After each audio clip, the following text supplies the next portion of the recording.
शानदार प्रस्तुति।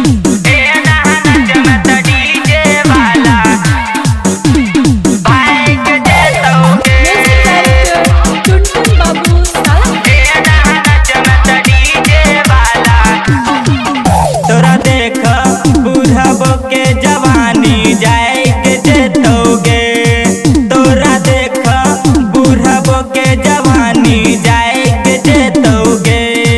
हाँ हाँ जाए के जेतोगे। ए नहा नच में त डीजे वाला लोग भाई के जेतोगे। ए नहा नच में त डीजे वाला लोग भाई के जेतोगे। तहर देख बुढ़बो के जवानी जाए के जेतोगे। तोहर देख बुढ़बो के जवानी जाए के जेतोगे। हाँ हाँ जाए के जेतोगे। ए नहा नच में त डीजे वाला लोग भाई के जेतोगे। ए नहा नच में त डीजे वाला लोग भाई के जेतोगे।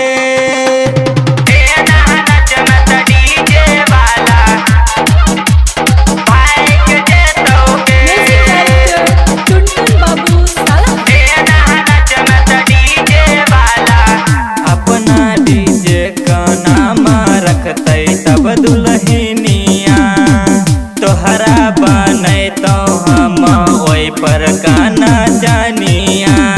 ओई पर गाना जानिया।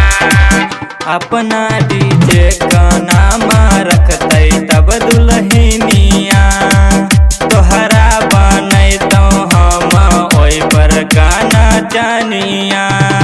दुनु संतरा पलटरा छौरा दाइब देतोगे। दुनु संतरा पलटरा छौरा दाइब देतोगे। हाँ हाँ दाइब देतोगे। ए नहा नच में त डीजे वाला लोग भाई के जेतोगे। ए नहा नच में त डीजे वाला लोग भाई के जेतोगे।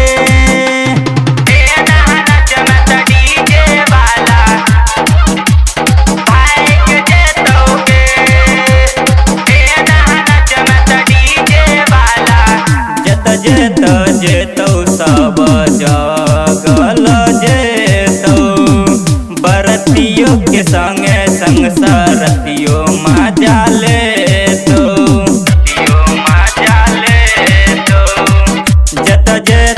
जेतो सब जगल जेतो बरतियों के संगे संग सरतियों मजा लेतो। राइटर शंभू अमर अलबेला जवानी दाइब देतोगे। राम रंजित सुनील सवरिया जवानी दाइब देतोगे। हाँ हाँ दाइब देतोगे। ए नहा नच में त डीजे वाला लोग भाई के जेतोगे। ए नहा नच में त डीजे वाला लोग भाई के जेतोगे। डीजे वाला का जान लिये के छोरबी की गए छोरी। मैथिली एक्सप्रेस की शानदार प्रस्तुति।